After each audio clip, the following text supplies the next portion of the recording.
తెలంగాణ వ్యాప్తంగా RTA కార్యాలయాలపై ACB దాడులు జరుగుతున్నాయి. హైదరాబాద్, నల్గొండ, రంగారెడ్డి, మహబూబ్నగర్ జిల్లాలతో పాటు పలు జిల్లాల్లో ఆకస్మిక దాడులు చేశారు ఏసీబీ అధికారులు. 12 ఏళ్ల తర్వాత రవాణా శాఖ కార్యాలయాల్లో ఏసీబీ సోదాలు జరుపుతుండటంతో ఈ అంశం సంచలనంగా మారింది. మారు వేషాల్లో వెళ్లిన ఏసీబీ అధికారులు, ఆర్టీఏ సిబ్బంది అవినీతి వ్యవహారాలను తేల్చే పనిలో పడ్డారు. ఏసీబీ డీఎస్పీ స్థాయి అధికారుల సారథ్యంలో ఈ సోదాలు జరుగుతున్నాయి. హైదరాబాద్లోని పలు ఆర్టీఏ కార్యాలయాల్లో ఏసీబీ అధికారులు సోదాలు నిర్వహించారు. ఖైరతాబాద్, మలక్పేట్, నాగోల్, అత్తాపూర్, మణికొండలో ఆర్టీఏ కార్యాలయాల్లో సోదాలు కొనసాగుతున్నాయి. ఆఫీసులో పనిచేస్తున్న సిబ్బంది, ఏజెంట్లను ఏసీబీ అధికారులు ప్రశ్నించారు. రంగారెడ్డి జిల్లా మణికొండలోని ఆర్టీఏ కార్యాలయంలో ఏసీబీ అధికారుల సోదాలు కొనసాగుతున్నాయి. 25 మంది అధికారుల బృందం తనిఖీలు చేస్తోంది. ఏసీబీ డీఎస్పీ శ్రీధర్ ఆధ్వర్యంలో బండ్లగూడలో తనిఖీలు కొనసాగుతున్నాయి. ఆఫీసులో పనిచేస్తున్న సిబ్బందిని అధికారులు ప్రశ్నించారు. మలక్పేట్ ఆర్టీఏ కార్యాలయంలో పలు పత్రాలను ఏసీబీ అధికారులు స్వాధీనం చేసుకున్నారు. మహబూబ్నగర్ జిల్లా రవాణా శాఖ కార్యాలయంలో ముగ్గురిని అదుపులోకి తీసుకుని ప్రశ్నిస్తున్నారు. భద్రాద్రి జిల్లా అశ్వారావుపేట చెక్పోస్టులో అక్రమంగా ఉన్న 35,000 స్వాధీనం చేసుకున్నారు. Motor vehicle inspector Janardhan Reddy సహా 7గురిపై కేసులు నమోదు చేశారు. నిజామాబాద్ జిల్లా సాలూరు చెక్ పోస్టులను ఏసీబీ సోదాలు జరిగాయి. అక్రమంగా ఉన్న 13,500ను స్వాధీనం చేసుకున్నారు. ఇక సిద్దిపేట, మహబూబాబాద్, నల్గొండ జిల్లాలోని రవాణా శాఖ కార్యాలయాల్లో సోదాలు నిర్వహించారు అధికారులు. మహబూబాబాద్లో 6 ఏజెంట్లను అదుపులోకి తీసుకున్నారు. అలాగే రవాణా శాఖ అధికారి గౌస్ పాషా డ్రైవర్ సుబ్బారావును అదుపులోకి తీసుకుని ప్రశ్నిస్తున్నారు. ఏజెంట్ల వద్ద భారీగా నగదు, డ్రైవర్ వద్ద కొత్త లైసెన్సులు, రెన్యూవల్స్, ఫిట్నెస్ కు సంబంధించిన సర్టిఫికెట్లు స్వాధీనం చేసుకున్నారు. కౌంటర్లలో పనిచేసే ఉద్యోగుల వద్ద డిక్లరేషన్ కంటే ఎక్కువ నగదు లభ్యమైంది. దీంతో పూర్తి స్థాయిలో దర్యాప్తు చేస్తున్నారు ఏసీబీ అధికారులు. ఇక భద్రాద్రి కొత్తగూడెం జిల్లా అశ్వారావుపేట బోర్డర్ చెక్ పోస్టులకు ఏసీబీ అధికారులు ఆకస్మిక తనిఖీలు నిర్వహించారు.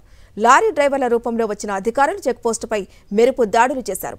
లారీల నుంచి సిబ్బంది వసూలుకు పాల్పడుతున్నట్లు గుర్తించారు. బాధితుల నుంచి లిఖితపూర్వకంగా ఫిర్యాదు తీసుకున్నారు అధికారులు. ఇక రికార్డులో ఉన్న నగదుకు, సోదాలో దొరికిన నగదుకు పొంతన లేదని అధికారులు చెబుతున్నారు. సిద్దిపేట జిల్లా రవాణా శాఖ కార్యాలయంలో ఏసీబీ అధికారుల దాడులు నిర్వహించారు. డీఎస్పీ రేంజ్ అధికారితో పాటు సుమారు 15 మంది అధికారులతో కూడిన బృందం ఈ తనిఖీల్లో పాల్గొంది. ఆర్టీఏ ఆఫీసుల్లోని రిజిస్టర్లు, కీలక ఫైల్స్ ను పరిశీలిస్తున్నారు. కరీంనగర్ జిల్లాలోనూ ఏసీబీ సోదాలు కొనసాగుతున్నాయి. తిమ్మాపూరులోని జిల్లా రవాణా శాఖ కార్యాలయంలో కరీంనగర్ ఏసీబీ అధికారుల సోదాలు నిర్వహిస్తున్నారు. డాక్యుమెంట్లను పరిశీలిస్తున్నారు. నిజామాబాద్ జిల్లా సాలూరు అంతర్రాష్ట్ర చెక్పోస్టు వద్ద ఏసీబీ అధికారులు సోదాలు జరుపుతున్నారు. చెక్పోస్టు వద్ద ఆర్టీఏ అధికారులు వాహనదారుల నుంచి బలవంతపు వసూలు చేస్తున్నారన్న సమాచారంతో ఏసీబీ డీఎస్పీ శేఖర్ గౌడ్ ఆధ్వర్యంలో తనిఖీలు చేపట్టారు. ఏసీబీ సోదాల నేపథ్యంలో జిల్లాలోని అన్ని ఆర్టీఏ కార్యాలయాలు అధికారులు అలర్ట్ అయ్యారు. ఓవరాల్ గా మరింత అప్డేట్ మా ప్రతినిధి వాసు అందిస్తారు. వాసు,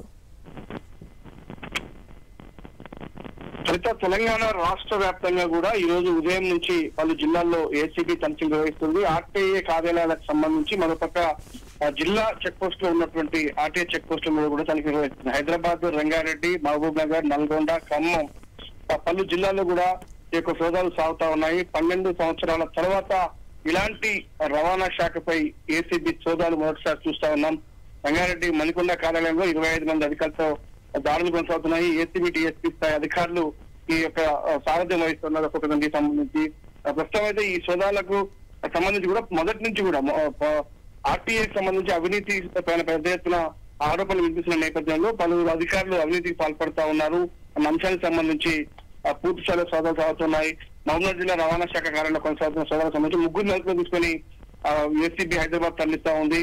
ఆ ఫైల్స్ తో పాటు డబ్బులు కూడా కొన్ని గుర్తించడం జరిగింది. ఓ జూనియర్ అసిస్టెంట్ కూడా అదుపులో తీసుకోవడం జరిగింది. హైదరాబాద్ వెస్ట్ జోన్ కార్యాలయంలో కూడా సోదాలు సాగుతున్నాయి. ఏకకాలంలో రవాణా శాఖ పూర్తి స్థాయిలో కూడా ఏసీబీ సోదాలకు సంబంధించి రికార్డులన్నీ కూడా పరిశీలించి ఆ తనిఖీలు నిర్వహించే సమయంలో ఉన్నటువంటి నగదు, అక్కడ ఉన్నటువంటి రికార్డ్స్, జరిగినటువంటి లావాదేవీలకు సమానంగా ఉన్నాయా, అధికంగా ఉన్నాయా, అధికంగా ఉంటే ఎందుకు అధికంగా వసూలు చేస్తున్నారు, ఎవరు వసూలు చేస్తా ఉన్నారు, ఇవన్నీ వివరాలన్నీ సేకరిస్తా ఉన్నారు. ఎవరైనా అనుమానితులు ఉన్నా, ఎవరి దగ్గరైనా డబ్బులు అధికంగా ఉన్నా ఇమీడియట్లీ కూడా అదుపులోకి జరిగింది. ఏసీబీ అధికార తనిఖీల్లో కూడా మలక్పేట సంబంధించి 22,000 నగదు అధికంగా ఉన్న నేపథ్యాన్ని గుర్తించారు.